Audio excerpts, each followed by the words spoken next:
Bonjour à tous, bienvenue sur Mathessa, ma chaîne de maths pour dédramatiser, pour ne rien manquer des publications quotidiennes. Je vous invite à vous abonner à Mathessa, c'est rapide, facile et gratuit. Je vous rappelle également que depuis la rentrée 2023, vous avez sur www.mathessa.fr tous les documents support pour une année scolaire sereine et réussie. Je vous propose aujourd'hui en moins de 10 minutes un petit résumé de cours de tout le chapitre. Je vous laisse regarder ça et on se retrouve évidemment juste après pour le débrief. Allez, c'est parti! Deuxième chapitre de l'année de première spécialité sur le produit scalaire, avec cette fois-ci des applications au produit scalaire. On commence évidemment par un petit rappel sur la collinéarité, car on va travailler ici une partie sur la géométrie repérée, et notamment les équations cartésiennes de droite.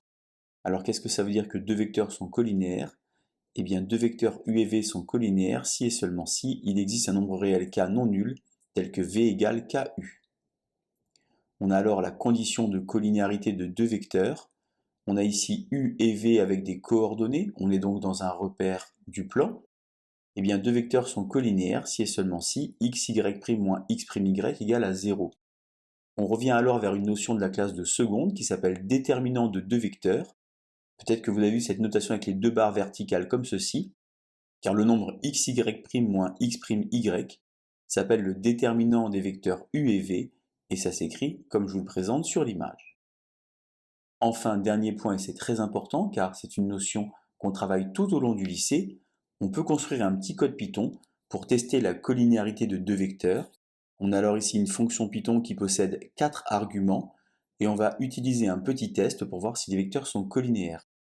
Attention cependant, ce petit test ne fonctionne que si vous êtes en capacité d'utiliser le module fraction pour pouvoir parfois utiliser des coordonnées écrites sous forme fractionnaire. On passe maintenant à l'équation cartésienne d'une droite. Alors d'abord un petit rappel, qu'est-ce que ça veut dire un vecteur directeur? Eh bien un vecteur directeur est un vecteur qui dirige la droite. En d'autres termes, U est collinéaire à AB, AB étant un vecteur directeur de la droite. On a alors une autre notion très importante et c'est là que va intervenir le produit scalaire. Si un vecteur n est orthogonal à tout vecteur directeur de la droite D, alors on dira que n est un vecteur normal à la droite D. On a appris en classe de seconde la notion d'équation cartésienne de droite, quelque chose de la forme ax plus by plus c égale à 0.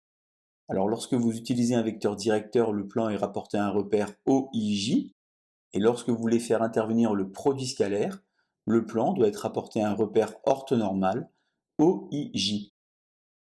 Il convient alors de pouvoir comparer vecteur directeur et vecteur normal.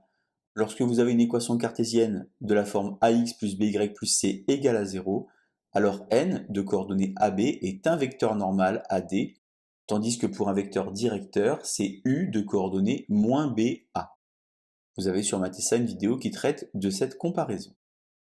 On a ensuite, et c'est très important, la partie démontrée.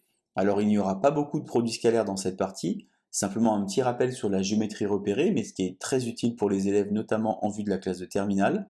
On peut donc démontrer l'alignement de points. Pour cela, on utilise très fréquemment la relation de Schall. On peut démontrer le parallélisme de droite. Alors on va utiliser soit les coordonnées des vecteurs directeurs ou normales, on peut faire les deux. Et enfin, l'orthogonalité de droite, ici, justement, utilisation du vecteur normal et de la condition d'orthogonalité. Enfin, dernier point, quelques compléments fondamentaux.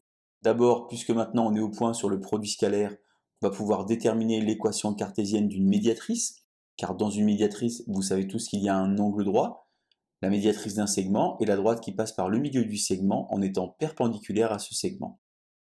On peut également calculer les coordonnées du projeté orthogonal d'un point sur une droite. Pourquoi? Car ce sera l'intersection de deux droites et là aussi une notion de vecteur normal. Et enfin, dernier point, équation cartésienne d'une tangente à un cercle, car ici, lorsque vous avez une tangente à un cercle, eh bien le rayon va donc être orthogonal à la tangente. Pour finir, comme d'habitude, toutes les notions abordées dans ce chapitre. Voilà donc tout ce qu'on pouvait dire sur ce chapitre, un résumé de cours en moins de 10 minutes.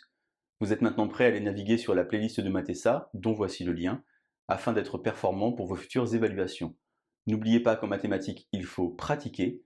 Je vous invite donc à vous entraîner. Je vous invite évidemment à partager la chaîne avec vos amis. Et je vous dis à bientôt sur Mathessa. Bonne journée.